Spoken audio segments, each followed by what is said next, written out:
പ്രിയമുള്ള സുഹൃത്തുക്കളെ, കിറ്റക്സും കേരളവും എന്നൊരു വിഷയമാണ്.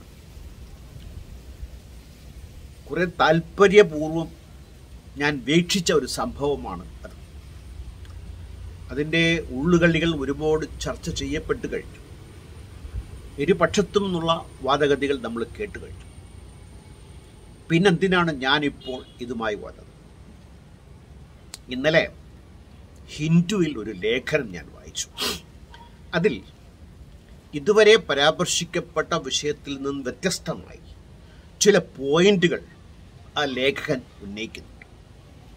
ഇന്നലത്തെ പത്രത്തിലാണ്, എഡിറ്റോറിയൽ പേജിൽ താഴത്തെ ലേഖനമാണ്. ആവശ്യമുള്ളവർക്ക് നോക്കാം. അദ്ദേഹം തുടങ്ങുന്നത് തന്നെ കേരളത്തിലെ ട്രേഡ് യൂണിയൻ പ്രസ്ഥാനങ്ങളെക്കുറിച്ചാണ്.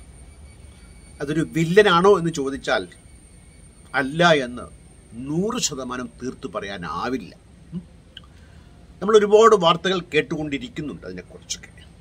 അതിൽ ഏതെങ്കിലും ഒരു രാഷ്ട്രീയ പാർട്ടിയെ കുറ്റപ്പെടുത്താനാവില്ല എന്നുള്ളതാണ്. അതിൻ്റെ പോരായ്മകൾ, ദുഃഖങ്ങൾ ഒക്കെ അനുഭവിച്ച ഒരു ആൾ കൂടിയാണ് ഞാനൊരു തൊഴിൽ ഉടമയാണ്. അതൊക്കെ എങ്ങനെ പരിഹരിച്ചു എന്ന് ചോദിച്ചാൽ അതൊക്കെ ഇവിടെ വിശദീകരിക്കാൻ ബുദ്ധിമുട്ടുള്ളതുകൊണ്ട് ഞാനത് അങ്ങോട്ട് കടക്കുന്നില്ല. ഇവിടെ പ്രധാനമായി നമ്മൾ കാണേണ്ട ഒരു കാര്യം, ഇന്ത്യ ഉൾപ്പെടെയുള്ള അദാനിയുടെ ഗ്രൂപ്പ്, റിലയൻസ്, ഇവരൊക്കെയുമായിട്ട് നമ്മുടെ രാഷ്ട്രീയ നേതാക്കളുടെ ചങ്ങാത്തം, മുതലാളിത്തത്തിൻ്റെ ഒരു പോരായ്മയായി നമ്മൾ കാണുന്നത് ചങ്ങാത്ത മുതലാളിത്തമാണ്. ഈ ചങ്ങാത്ത മുതലാളിത്തത്തിൽ മുതലാളി രാഷ്ട്രീയത്തോട് വിലപേശുന്ന രീതിയാണ് നമ്മൾ കാണുന്നത്. അതിൽ അഖിലലോക അടിസ്ഥാനത്തിൽ അവർ ഒരു പരിധിവരെ വിജയിച്ചിട്ടുണ്ട് എന്ന് കരുതാം. ഒരാൾ വ്യവസായം തുടങ്ങുന്നത് തീർച്ചയായിട്ടും ലാഭത്തിന് വേണ്ടിയിട്ടാണ്. ലാഭത്തിൻ്റെ മാർഗങ്ങൾ കൂടാതെ കോമ്പറ്റീഷൻ വരികയാണെങ്കിൽ പിടിച്ചു നിൽക്കാൻ വേണ്ടിയിട്ടും അത്തരത്തിൽ ആളുകൾ ചിന്തിച്ചാൽ അവരെ കുറ്റം പറയാനൊക്കത്തില്ലെങ്കിലും അത് എന്തെല്ലാം പ്രത്യാഘാതങ്ങൾ സമൂഹത്തിനും രാഷ്ട്രത്തിനും ഉണ്ടാക്കുന്നു എന്നുള്ളതുകൂടെ നമുക്ക് കാണാതിരിക്കാനാവില്ല എന്നുള്ളതാണ് ആ ലേഖനത്തിൻ്റെ ആകെയുള്ള ഊന്നൽ. അതൊന്ന് വിശദീകരിക്കാൻ വേണ്ടിയിട്ടാണ് ഞാനിവിടെ തുനിയുന്നത്. കടപ്പാട് ഹിന്ദുവിനോടാണ് പ്രത്യേകം പറയുന്നു. ദ ഹിന്ദു ഇന്നലത്തെ, അതായത് ഇന്ന് 20/7/2021 ഓക്കെ, G7 രാജ്യങ്ങൾ അവിടുത്തെ വ്യവസായങ്ങൾക്കൊക്കെ മിനിമം ടാക്സ് നിശ്ചയിച്ചിരിക്കുക. മിനിമം ടാക്സ് കുറച്ചുകൊണ്ട് വ്യവസായികളെ ആകർഷിക്കുക. ഇന്ന് കേരളം ഉൾപ്പെടെയുള്ള സംസ്ഥാനങ്ങൾ ആ വഴിക്ക് നീങ്ങിക്കൊണ്ടിരിക്കുന്നു എന്നുള്ളതാണ്. ഇതിനകത്ത് നോക്കേണ്ടത് ഈ സംവിധാനത്തെ നമ്മുടെ മുതലാളികൾ എങ്ങനെ രാഷ്ട്രീയമായി, സാമൂഹ്യമായി കാണുന്നു എന്നുള്ളതാണ്. സാമൂഹ്യമായി കാണേണ്ടതുണ്ടോ, രാഷ്ട്രീയമായി എടുക്കേണ്ടതുണ്ടോ? എടുക്കും. കാരണം മുതലാളിത്തത്തിൻ്റെ അവസാന പാത എന്ന് പറയുന്നത്, ഉദ്ദേശം എന്ന് പറയുന്നത് ലാഭമാണെങ്കിൽ ലാഭത്തിൽ ഊന്നി നിൽക്കുന്ന ആളുകൾക്ക് ഇത്തരത്തിൽ ബന്ധപ്പെടാൻ അല്പ പ്രയാസമുണ്ട്. ഇനി അധികാര സ്ഥാപനങ്ങൾ ഇവരെ ആകർഷിക്കാൻ വേണ്ടിയിട്ട് ഒരുപാട് വിട്ടുവീഴ്ചകൾ ചെയ്യും. അത് പറയപ്പെടുന്നത് സംസ്ഥാന വികസനവുമായി തൊഴിൽ ഉണ്ടാകുകയും മറ്റുള്ള കാര്യങ്ങളിൽ നമ്മൾ മുന്നോട്ട് പോകേണ്ടതുണ്ട് എന്നതിൻ്റെ പേര്. ഇപ്പം ആന്ധ്ര തന്നെ ഉദാഹരണത്തിനെടുക്കാം. കിറ്റക്സ് അങ്ങോട്ടാണല്ലോ പോയത്. അങ്ങോട്ട് പോയത് എങ്ങനെയാ? വിമാനം കേരളത്തിലേക്ക് അയച്ചു കൊടുത്ത് കിറ്റക്സിൻ്റെ മുതലാളിയെ കൊണ്ടുപോവുകയായിരുന്നു. ആ ഒരു എന്താ പറയുക, ആ ഒരു ആദിത്യ മര്യാദ എന്നൊരു ഉപ്പരം, പ്രീണനം അത് എങ്ങനെ ഇവിടെ? അതുകൊണ്ട് നിക്ഷേപത്തിനു വേണ്ടിയിട്ട് രാജ്യങ്ങൾ തമ്മിലും ഇന്ത്യക്കകത്ത് സംസ്ഥാനങ്ങൾ തമ്മിലും ഭയങ്കര മത്സരത്തിന് നിൽക്കുന്നു. ഇത് കാരണം നമ്മൾ നൽകേണ്ടി വരുന്ന സമൂഹമായിട്ടുള്ള, രാജ്യമായിട്ടുള്ള, സംസ്ഥാനമായിട്ടുള്ള നഷ്ടപ്പെടലുകളുടെ കണക്ക് നമുക്ക് ഇതിലൽപ്പം എടുക്കേണ്ടതുണ്ട് എന്നുള്ളത്. ഇനി കിറ്റക്സിൻ്റെ കാര്യം വരികയാണെങ്കിൽ അവർ വ്യവസായ ഭീമൻ, അതൊരു തെറ്റൊന്നുമല്ല, ഞാൻ കുറ്റപ്പെടുത്തി പറയുന്നതല്ല കേട്ടോ. വാൾമാർട്ടുമായിട്ടാണ് അവരുടെ കച്ചവടം. ഞാനിപ്പം ആമസോണിൽ നിന്ന് 2 പൈജമ വരുത്തി. 250 രൂപയാണ് ഒരു പൈജമയ്ക്ക് അവർ ചാർജ് ചെയ്തത്. 250 രൂപയ്ക്ക് ഒരു പാൻറ് സ്റ്റിച്ച് ചെയ്ത് കിട്ടുകയല്ല അവിടെ, പാക്കറ്റ് ഉൾപ്പെടെ, സിബ് ഉൾപ്പെടെ. എങ്ങനെയാണത്? ബംഗ്ലാദേശിൽ നിന്ന് ഇറക്കുമതി ചെയ്തതായിരിക്കുമെന്നാണ് ഞാൻ ഊഹിക്കുന്നതെങ്കിൽ ഇത് ഒരു ഉപഭോക്താവ് എന്ന നിലയ്ക്ക് ആ മത്സരം എനിക്ക് ഗുണം ചെയ്യുമ്പോൾ തന്നെ കിറ്റെക്സ് ലാഭക്കൊതി കൊണ്ട് മാത്രമാണോ? നമുക്ക് സംശയിക്കേണ്ട ഒരു കാര്യമാണ് കേട്ടോ. നമ്മൾ ഇരു കക്ഷികളെ കുറ്റം പറയാൻ ഞാൻ തയ്യാറല്ല. അതിൻ്റെ നിജസ്ഥിതി അന്വേഷിക്കുമ്പോൾ ഇത് ഹിന്ദുവിലുള്ള വാർത്തയല്ല ഞാൻ പറഞ്ഞത്, എൻ്റെ അനുഭവം, എൻ്റെ അഭിപ്രായം പറയുകയാണ്. 10,000 തൊഴിലാളികൾ കിറ്റെക്സിൽ പണിയെടുക്കുന്നുണ്ട്. തൊഴിലാളി ക്ഷേമത്തെക്കുറിച്ചൊക്കെ ഇരുഭാഗത്തു നിന്നുള്ള ആക്ഷേപങ്ങളും അഭിപ്രായങ്ങളും വന്നിട്ടുണ്ട്. നിജസ്ഥിതി എനിക്കറിയില്ല. പക്ഷേ ഈ 10,000 തൊഴിലാളികളിൽ ബഹുഭൂരിപക്ഷവും അന്യ സംസ്ഥാന തൊഴിലാളികളാണ്. കേരളത്തിൻ്റെ തൊഴിൽ മേഖല എന്തുകൊണ്ട് അന്യ സംസ്ഥാന അതിഥി തൊഴിലാളികളെ കൊണ്ട് നിറയും?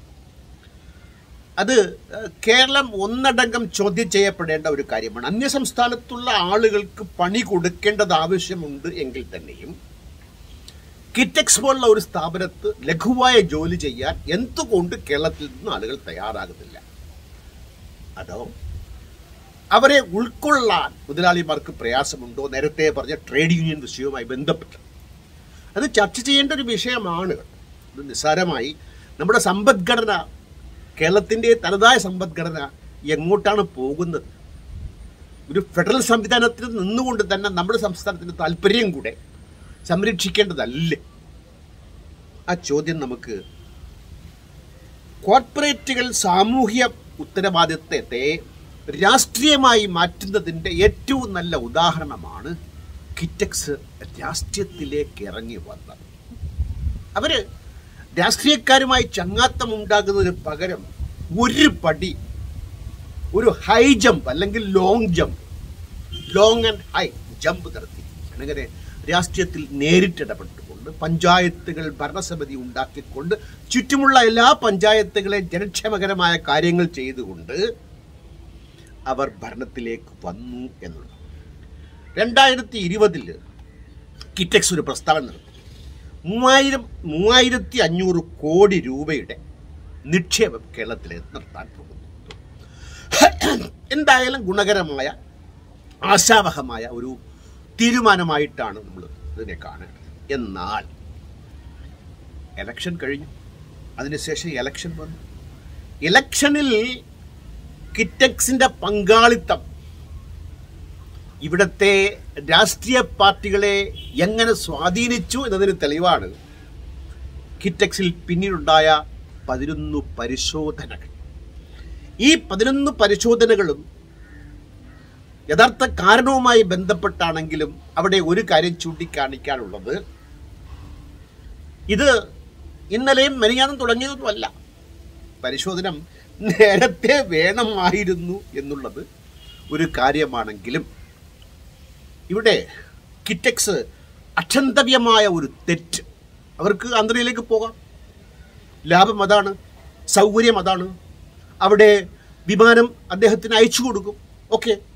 പക്ഷേ കേരളത്തെ ഇത്രത്തോളം മോശമായി ചിത്രീകരിച്ചുകൊണ്ട് വളർന്ന് പന്തലിച്ച് ഇവിടെ നിൽക്കാൻ പാകത്തുള്ള കേരള മണ്ണിനെ ഉപയോഗിച്ചുകൊണ്ട് അദ്ദേഹം കാണിച്ചത് തീർത്തും ആ വാക്കുപയോഗിക്കാൻ എന്നോട് ക്ഷമിക്കുക, നെറുകേണ്ട ഒരു കാര്യമാണ്. കേരളത്തെ ഒന്നടങ്കം ആക്ഷേപിച്ചുകൊണ്ട് ഇവിടെ സൗഹൃദമില്ല എന്ന് പറഞ്ഞുകൊണ്ട്, ഉണ്ടോ ഇല്ലേ എന്ന് മറ്റൊരു കാര്യമാണ്, ഇല്ല എന്ന് വെച്ചോളൂ.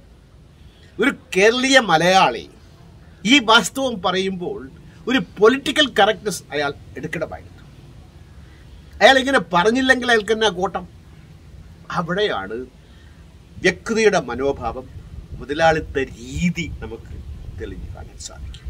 അതുകൊണ്ടാണ് അവസാനം അദ്ദേഹം മാടി വിളിച്ച പുഷ്പക വിമാനത്തിൽ കൊണ്ടുപോയ തെലുങ്കാനയെ സ്വീകരിച്ചത്. ഇനി ഇത്തരത്തിൽ സംസ്ഥാനങ്ങൾ മാടി വിളിച്ച് വ്യവസായികളെ കൊണ്ടുപോകുമ്പോൾ അതാത് സംസ്ഥാനങ്ങൾക്കുണ്ടാകുന്ന നഷ്ടം വളരെ പ്രധാനമെന്ന് ഞാൻ പറഞ്ഞല്ലോ. എന്താ അത്? ഒന്ന്, തൊഴിലാളികൾക്ക് കുറഞ്ഞ വേതനമായിരിക്കും. കിറ്റക്സ് മുതലാളി തന്നെ കേരളത്തിൽ വ്യവസായം നടത്തുമ്പോൾ 10,000 ആളുകളെ നിയമിക്കുമ്പോൾ ബഹുഭൂരിപക്ഷം ആളുകളെ തൊഴിലാളിയെ കിട്ടാത്തത് കൊണ്ടാണോ, ലാഭത്തിന് വേണ്ടിയാണോ, നമുക്ക് ഊഹിക്കാൻ പറ്റുന്നില്ല. പക്ഷേ അന്യസംസ്ഥാന തൊഴിലാളികളായിരുന്നു. അവർക്ക് കൂലി കുറച്ചു കൊടുത്താൽ മതി എന്നുള്ള ഒരു നാട്ടു നടപ്പ് നിലവിലുണ്ട്. അവർ തൊഴിലനുസരിച്ച് ഇപ്പോൾ കൂലി കൂട്ടുന്നുണ്ട്. അതങ്ങനെയാണല്ലോ, മനുഷ്യൻ അങ്ങനെയാണല്ലോ, അങ്ങനെ ആവണമല്ലോ.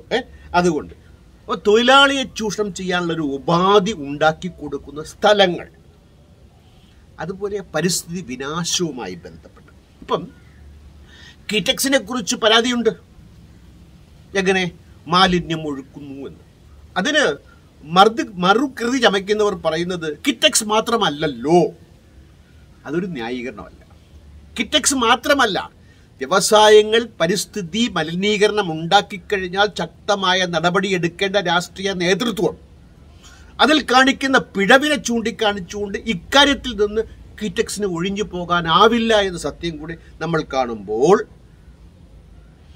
ഭരണകൂടങ്ങൾ എങ്ങനെയാണ് ഈ വക കാര്യങ്ങളെ കൈകാര്യം ചെയ്യുന്നു എന്നുള്ള നേർചിത്രമാണ് നമുക്ക് കിട്ടുന്നത്. ഇനി ഉദ്യോഗസ്ഥന്മാരുടെ കാര്യം പറയും. വളരെ പീഡനാനുഭവങ്ങൾ നേരിട്ട വ്യക്തിയാണ് ഞാൻ. എൻ്റെ 65 വർഷത്തെ ജീവിതത്തിൽ ഒരു ബാല്യവും വിദ്യാഭ്യാസ കാലഘട്ടവും തൊഴിൽ തേടിയതിൻ്റെ മുമ്പുള്ള കാലഘട്ടവും ഒഴിച്ചു കഴിഞ്ഞാൽ പിന്നീട് ഇങ്ങോട്ടൊക്കെ ഞാൻ ആദ്യമായി സെയിൽ ടാക്സുമായി ബന്ധപ്പെട്ടപ്പോൾ ആ ഓഫീസർ എന്നോട് കാണിച്ച ധാർഷ്ട്യം, അഹങ്കാരം, എന്താ പറയുക, തൻപ്രമാണിത്വം, ചട്ടമ്പിത്തരം, അത് മാത്രമല്ല അവിടുത്തെ പിയൂൺ വരെ എന്ന് പറയുന്ന തൊഴിലിനെ അധിക്ഷേപിക്കുകയല്ല. അത് അങ്ങനെ പറയാൻ വേണ്ടി പറഞ്ഞതേ ഉള്ളൂ. അവിടുത്തെ ഒരു കീഴ് ഉദ്യോഗസ്ഥൻ എന്ന നിലയ്ക്കാണ് അങ്ങനെ പറഞ്ഞതേ ഉള്ളൂ. പിയൂൺ ഉദ്യോഗസ്ഥൻ മോശമല്ല, ആ ഉദ്യോഗത്തിന് വേണ്ടി ക്ഷമിച്ച ആളാണ് ഞാൻ. കിട്ടിയില്ല അത് പറയാൻ. ഞാൻ ഇഷ്ടപ്പെടുന്ന തൊഴിലാണ്. ഏത് തൊഴിലും ഇഷ്ടപ്പെടണം. ഞാൻ ആട്ടോ ഓടിച്ചിട്ടുണ്ട്. അതുകൊണ്ട് പിയൂൺ ജോലി മോശമെന്നല്ല ഞാൻ പറയുന്നത്. പക്ഷേ അവിടുത്തെ പിയൂൺ എന്നെ ഭീഷണിപ്പെടുത്തിയിട്ടുണ്ട്. അന്നത്തെ ഒരു സെയിൽ ടാക്സ് ഓഫീസറോട് ഞാൻ ചോദിച്ചു, സാറേ ഞാൻ നിയമപരമായി കച്ചവടം ചെയ്തോട്ടെ, ടാക്സ് കൊടുത്ത് സാധനം, അന്ന് ടാക്സ് കൊടുത്ത് സാധനം വാങ്ങിച്ച് വിൽക്കാൻ ഒക്കാത്ത രീതിയിൽ മത്സരം മാർക്കറ്റിൽ ഉണ്ടായിരുന്നു. എനിക്കതിൽ നിന്ന് മാറണമെന്ന് താല്പര്യമുണ്ടായിരുന്നു. ആ സെയിൽ ടാക്സ് ഓഫീസർ നന്മ നിറഞ്ഞ എന്നോടൽപ്പം കൃപയുള്ള കുഞ്ഞെ എന്ന് അദ്ദേഹം വിളിക്കുള്ളൂ. കുഞ്ഞെ എന്നേ വിളിക്കൂ. അത് നല്ല ആളുകളുണ്ട് തീർച്ചയായിട്ടും. അദ്ദേഹം പറഞ്ഞു, കുഞ്ഞെ അതൊന്നും നടക്കുകയല്ല, ഇപ്പം അങ്ങനെ പോ, വരുന്ന ബുദ്ധിമുട്ടുകൾ അപ്പം സഹിച്ച് നിനക്ക് മുമ്പോട്ട് പോകാമെന്ന് പറഞ്ഞു. പക്ഷേ ഒരുപാട് ബിരുദന്മാർ, അന്ന് SIR എന്നൊരു സംവിധാനമുണ്ട്, സോപ്പ് ഇൻസ്പെക്ഷൻ റിപ്പോർട്ട്. അതായത് അവർ കടയിൽ വന്ന് സ്റ്റോക്ക് എടുക്കും. 100 ഹോൾഡർ ഇലക്ട്രിക് ഷോപ്പായിരുന്നു. അതിൽ 101 ഹോൾഡറുണ്ട്. അപ്പം അതുവരെയുള്ള ആ ഫൈനാൻഷ്യൽ ഇയറിൽ അതുവരെയുള്ള പർച്ചേസും സ്റ്റോക്കും തമ്മിൽ ഒത്തുപോകണം. ഒരിക്കലും ഒത്തുപോകുകയില്ല. ഇപ്പോൾ ഉണ്ട്. ഇപ്പം ഞാൻ ചെയ്യുന്ന ബിസിനസ് 100% നിയമവിധേയമാക്കിക്കൊണ്ടാണ്. ഒരു കള്ളവും കാണിക്കാതെ GST വന്നതുകൊണ്ട്. അതാണ് വ്യാപാര സമിതിയിൽ നിന്ന് ഞാൻ രാജിവെച്ച് പുറത്തു വന്ന് അവരെ വിമർശിക്കാൻ കാരണം. വാറ്റും GSTയും വന്ന് വ്യാപാരികൾക്ക് ഗുണകരമായി മാറിയതിനെ ഇവർ എതിർത്തു എന്നതിൻ്റെ പേരിലാണ് ഞാൻ പറഞ്ഞു വരുന്നത്.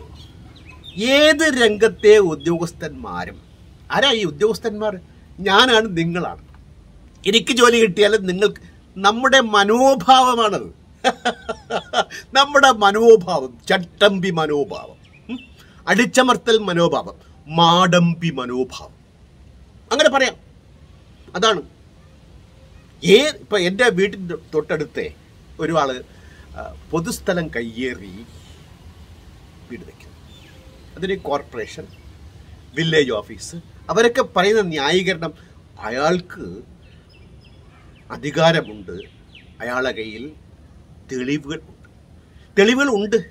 പക്ഷെ ആ തെളിവുള്ള സ്ഥലത്ത് മാത്രമല്ല അയാൾ ചെയ്യുന്നത്. ഇതിൻ്റെ പേരിൽ അത് കയ്യേറുകയാണ്. ഞങ്ങളൊക്കെ എതിർത്തു. അത് ഇപ്പം ഹൈക്കോടതിയിൽ പോയി സ്റ്റേ വാങ്ങിച്ചിട്ടുണ്ട്. എങ്ങോട്ട് ചെന്ന് അവസാനിക്കും? അപ്പം ഞാനീ പറഞ്ഞു വരുന്നത്, ഉദ്യോഗസ്ഥ വൃന്ദമെന്ന് പറയുന്നത് ഒരു തീരാ ശാപമാണെങ്കിൽ ആ ശാപത്തിൻ്റെ ഉത്തരവാദിത്വം സമൂഹത്തിനാകെ ഉണ്ട് എന്നാണ്. എൻ്റെ മോൻ, എൻ്റെ മരുമോൻ, എൻ്റെ മച്ചമ്പി, ഞാൻ ഉൾപ്പെടെയുള്ള ആളുകൾ ജോലി കിട്ടിക്കഴിഞ്ഞാൽ ഇതിൽ നിന്ന് വിഭിന്നമായിരിക്കുമോ? തുലയും തുച്ഛം ആളുകൾ. നേരത്തെ എന്നെ കുഞ്ഞേന്ന് വിളിച്ച ആ സെയിൽ ടാക്സ് ഓഫീസർ ഒഴിച്ചു കഴിഞ്ഞാൽ, അപ്പം കാര്യത്തിലേക്ക് വരാം. ദുഷ്പ്രഭുത്വമുണ്ട്. നമ്മളിവിടെ ഒരു മുനിസിപ്പാലിറ്റിയിൽ ഒരു കെട്ടിടത്തിൻ്റെ ഉടമ ആത്മഹത്യ ചെയ്ത സംഭവം വായിച്ചു. എനിക്കതിൽ സംശയമൊന്നും തോന്നിയില്ല കേട്ടോ. ഉദ്യോഗസ്ഥ വൃന്ദവും അധികാര വൃന്ദവും കൈകോർത്ത് കഴിഞ്ഞാൽ സാധാരണക്കാരനെ അങ്ങേറ്റം പീഡിപ്പിക്കാൻ അവരിൽ നിന്ന് നമ്മൾ IAS പഠിക്കേണ്ട ഒരു. അതുപോലെ രാഷ്ട്രീയ ഇടപെടൽ ഭയങ്കരമായി നടക്കും. രാഷ്ട്രീയക്കാര് അവരുടെ തനത് സ്വഭാവം, ജനക്ഷേമകരമായ തനത് സ്വഭാവം മുതലാളിമാരോടും തൊഴിലാളികളോടും എന്തിന് ഒരു ചെറു കച്ചവടം തുടങ്ങാൻ പോലും തയ്യാറാകുന്ന ആളുകളോട് നിയമത്തിൻ്റെ നൂലാമാലകൾ അഴിച്ചു കീറി വരിഞ്ഞു നോക്കി നടപ്പിലാക്കാൻ പറയുമ്പോഴുള്ള അതൊക്കെ ഒഴിവാക്കണമെന്നല്ല പറയുന്നത്. ഒരു മാനുഷിക പരിഗണന അത് നൽകേണ്ടത് ഈ രണ്ട് കൂട്ടരും അക്കാര്യത്തിൽ വളരെ, കേരളത്തിനകത്ത് മാത്രമല്ല കേട്ടോ, തമിഴ്നാട്ടിലും എൻ്റെ അറിവിൽ ബാക്കി സംസ്ഥാനങ്ങളുമായിട്ട് എനിക്ക് ബന്ധമില്ലാത്തതുകൊണ്ട് ഞാൻ പറയുന്നു. കിറ്റക്സിൻ്റെ മുതലാളി പറഞ്ഞത് മുഖ്യമന്ത്രി വിചാരിച്ചാൽ പോലും നടപ്പിലാക്കാനൊക്കാത്ത കാര്യങ്ങൾ ഒരുപാട് കേരളത്തിനകത്തുണ്ട് എന്നാണ്. അല്ല, കിറ്റക്സിൻ്റെ മുതലാളി പറഞ്ഞതാണ്. എന്തുകൊണ്ട്? അതാണ് ഉദ്യോഗസ്ഥ ദുഷ്പ്രഭുത്വം എന്ന് പറയുന്നത്. രാഷ്ട്രീയ നേതൃത്വം പറഞ്ഞാലും കോടതി പറഞ്ഞാലും അനുസരിക്കാൻ കൂസാതെ, കൂട്ടാക്കാതെ, ധാർഷ്ട്യതയുടെ കൊടുമുടി കയറി നിൽക്കുന്ന, തൻ്റെ കീഴിലാണ് ഈ ഭൂമിയെന്ന് പറയുന്ന, തോന്നിപ്പിക്കുന്ന, പ്രവർത്തിക്കുന്ന ഒരു കൂട്ടമാണ് ഇവര് എന്ന്. ഇനി ആഗോളതലത്തിൽ പോകുകയാണെങ്കിൽ America race to the bottom, മുതലാളിമാരെ ആകർഷിക്കാൻ താഴെ വരെ താഴ്ന്നു പോവുക എന്നുള്ളത്. അങ്ങനെ ചെയ്യുമ്പോൾ നേരത്തെ പറഞ്ഞ 3 പ്രധാന കാര്യമുണ്ടല്ലോ: തൊഴിലാളി, പരിസ്ഥിതി, പ്രകൃതി. ഇതിനെ കാണാതെ പോകുന്നു എന്നുള്ളത്. ഇത് കാണാതെയുള്ള വികസനം താൽക്കാലികമായി നേട്ടം ചെയ്യുമെങ്കിലും അത് നേട്ടമാണോ? ഭാവിയിൽ നേട്ടമാണോ? അത് ജനാധിപത്യത്തിന് ഭൂഷണമാണോ? ബഹുഭൂരിപക്ഷം വരുന്ന തൊഴിലാളികളെ അടിച്ചമർത്തി അവരുടെ വേതനം നഷ്ടപ്പെടുത്തിക്കൊണ്ട് പരിസ്ഥിതി വിനാശമുണ്ടാക്കിക്കൊണ്ട് പ്രകൃതിയെ ഒട്ടും കണക്കിലെടുക്കാത്തുള്ള വ്യവസായ സംരംഭങ്ങൾ ഇത് സംരക്ഷിക്കേണ്ടവർ, സൂക്ഷിക്കേണ്ടവർ, ഉത്തരവാദപ്പെട്ടവർ ഈ മുതലാളിയെപ്പോലെ തന്നെ ലാഭത്തിൽ ഊന്നി, സ്വാർത്ഥ ലാഭത്തിൽ ഊന്നി കൈക്കൂലി വാങ്ങിച്ചുകൊണ്ട് ചെയ്യേണ്ടതൊക്കെ ചെയ്തു കൊടുക്കുമ്പോൾ ഒരു രാജ്യത്തിൻ്റെ അവസ്ഥ നിങ്ങളൊന്ന് ആലോചിച്ച് നോക്കൂ. അതുകൊണ്ട് ഈ 3 ഘടകങ്ങളെയും അവഗണിക്കാനുള്ള സാധ്യത ഈ റെസ്റ്റ് ബോട്ടം വരുമ്പോൾ ഉണ്ട് എന്നുള്ളത് കാണാതിരിക്കാൻ ആവും. ഇനി ഈ നികുതി ഇളവ് കൊടുക്കുമ്പോൾ അത് സംസ്ഥാനത്തെ എങ്ങനെ ബാധിക്കും? സംസ്ഥാനത്തിന് നികുതി വേണം. ഇപ്പം എൻ്റെ ഒരു സുഹൃത്ത് ഒരു ചെറു കച്ചവടക്കാരനാണ്. അയാൾക്ക് അസുഖബാധിതനായി മെഡിക്കൽ കോളേജിൽ കിടന്നുകൊണ്ട് എന്നെ വിളിച്ചു. ഞാൻ അന്വേഷിച്ചപ്പോൾ തെറ്റില്ലാത്ത ചികിത്സയാണ് എനിക്കവിടെ കിട്ടിക്കൊണ്ടിരിക്കുന്നത്. ആ പാവത്തിന് ഇൻഷുറൻസ് ഇല്ല, കിട്ടുന്നില്ലേ? അങ്ങനെ ഒരുപാട് മേഖലകൾ, ഇപ്പോൾ വിദ്യാഭ്യാസ മേഖലയിൽ സംസ്ഥാന സർക്കാർ എടുത്ത നടപടികൾ, വൈദ്യുതി മേഖലയിൽ, ട്രാൻസ്പോർട്ട് മേഖലയിൽ, ഇങ്ങനെ എല്ലാ മേഖലകളെയും താങ്ങി നിർത്തി കൊണ്ടുപോകേണ്ട ബാധ്യത സർക്കാരിനുണ്ടെങ്കിൽ ടാക്സ്, അതല്ലാതെ എന്ത് വരുമാനമുണ്ട്? തൊഴിൽ നടത്തി കാശുണ്ടാക്കാൻ ഇനി സർക്കാരിനാവില്ല, അത് പരാജയമാണ്. തൊഴിൽ തൊഴിലാളി ചെയ്യട്ടെ, മുതലാളിക്ക് വിട്ടുകൊടുക്കാം. അതിൽ നിന്ന് ടാക്സ് ഈടാക്കിക്കൊണ്ട് ജനക്ഷേമകരമായ കാര്യങ്ങൾ നടത്താൻ വേണ്ട പാങ്ക് ചോർത്തിക്കളയുന്നതാണ് ഈ എന്താ പറയുക റേസ് ടു ബോട്ടം എന്നുള്ള രീതി എന്നുള്ളത്. ഈ മറ്റു നികുതികൾ ചുമത്താനുള്ള അധികാരവും. ഈ സംസ്ഥാനങ്ങൾ തമ്മിൽ മത്സരമാണ്. ഇപ്പൊ തെലങ്കാന കേരളത്തിൽ നിന്ന് ഒരു മുതലാളിയെ വിമാനത്തിൽ കൊണ്ടുപോവാണ്. വരൂ നമുക്ക് പോകാം, കമോൺ, പോകല്ലേ കിറ്റക്സ്, പോകല്ലേ കിറ്റക്സ് എന്ന് പറയാൻ ഇവിടെ ആരും ഇല്ല. എന്തായാലും അദ്ദേഹം പോയി. അദ്ദേഹം പോയത് എങ്ങനെയാ? സംസ്ഥാനങ്ങൾ തമ്മിലുള്ള മത്സരം. ഒരു ഫെഡറൽ സംവിധാനത്തിനകത്ത് ഇത്തരം സംസ്ഥാനങ്ങൾ തമ്മിലുള്ള മത്സരം കണ്ടില്ല എന്ന് നടിച്ചുകൊണ്ട് വ്യവസായവൽക്കരണത്തിന് വേണ്ടിയുള്ള കേന്ദ്ര നയങ്ങൾ പഴുതിട്ടതാണ്. ഇതൊക്കെയാണ് വാസ്തവത്തിൽ നമ്മൾ ചിന്തിക്കേണ്ട കാര്യം. അത് ഹിന്ദു ലേഖനത്തിൽ ഞാൻ വായിച്ചതിൻ്റെ പ്രത്യേകത കൊണ്ടാണ് ഞാൻ നിങ്ങളുടെ മുമ്പിൽ. ഇനി ഈസ് ഓഫ് ബിസിനസ്, ലഘുവായി ബിസിനസ് ചെയ്യുക, പ്രയാസമില്ലാതെ ബിസിനസ് ചെയ്യുക, കേക്ക് വാക്ക്, അത് അനുവദിച്ച സംസ്ഥാനങ്ങളുടെ ഒരു സ്റ്റാറ്റിസ്റ്റിക്സ് നോക്കിയാലോ, ജാർഖണ്ഡ് 5ാം സ്ഥാനത്ത് നിൽപ്പുണ്ട്. കേരളമോ 28ാം സ്ഥാനത്താണ് നിൽക്കുന്നത്. ഈ ജാർഖണ്ഡ് എന്ത് ചെയ്തു? വളരെ രസമാണ്. അത് നമ്മൾ മനസ്സിലാക്കേണ്ട ഒരു കാര്യമാണ്. അവര് ആദിവാസി മേഖലകളിൽ പല തൊഴിൽ സംരംഭങ്ങൾക്ക് വേണ്ടിയിട്ട് ആളുകളെ ആട്ടിപ്പായിച്ചു. 3000 ആദിവാസികളെ, അതായത് പ്രത്യേക നിയമം ഉപയോഗിച്ച് സംരക്ഷിക്കേണ്ട 3000 ആദിവാസികളെ ഈ തൊഴിൽ നിയമത്തിന്റെ പേര് പറഞ്ഞു തുറുങ്കിലടച്ചു എന്നുള്ളത്. ഒരു രക്തസാക്ഷിയുടെ ഉണ്ടായി. അവരുടെ അവകാശങ്ങൾക്ക് വേണ്ടിയാണ് സ്റ്റാൻസ്വാർ 84ാമത്തെ വയസ്സിൽ അദ്ദേഹത്തെ കിരാതമായി അറസ്റ്റ് ചെയ്ത് കൊലയ്ക്ക് കൊടുത്തത് ഈ കിറ്റക്സ് പ്രശ്നം പോലത്തെ പ്രശ്നങ്ങൾ കൊണ്ടാണെങ്കിൽ സംസ്ഥാനവും കേന്ദ്രവും ഈ ease business, race to the bottom, അത് പുനർചിന്തനം ചെയ്യേണ്ടതുണ്ട്. അങ്ങനെ ചെയ്യുമ്പോൾ തൊഴിലാളികളുടെയും മുതലാളിയുടെയും താല്പര്യം പൂർണ്ണമായി സംരക്ഷിച്ചുകൊണ്ട് അയാളുടെ കോമ്പറ്റീഷൻ, അയാളുടെ കഴിവ്, അയാളുടെ വ്യവസായം, ഇതൊക്കെ സംരക്ഷിച്ചുകൊണ്ട് തന്നെ വേണമെങ്കിൽ തന്നെ റേസ് ടു ബോട്ടം അത് വേണോ എന്നുള്ളതാണ് ഇവിടുത്തെ പ്രധാന കാര്യം. ഇനി 28ാം സ്ഥാനത്ത് നിൽക്കുന്ന നമ്മുടെ സംസ്ഥാനം സുസ്ഥിര വികസനത്തിന്റെ കാര്യത്തിൽ എവിടെ നിൽക്കുന്ന അറിയാമോ? 28ാമത്തെ സ്ഥാനത്ത് നിൽക്കുകയാണ്. ജാർഖണ്ഡോ നോക്കണ്ടേ, 64ാമത്തെ സ്ഥാനത്താണ് നിൽക്കുന്നത്. അപ്പൊ സുസ്ഥിര വികസനം വേണമെങ്കിൽ റേസ് ടു ദ ബോട്ടം അല്ല.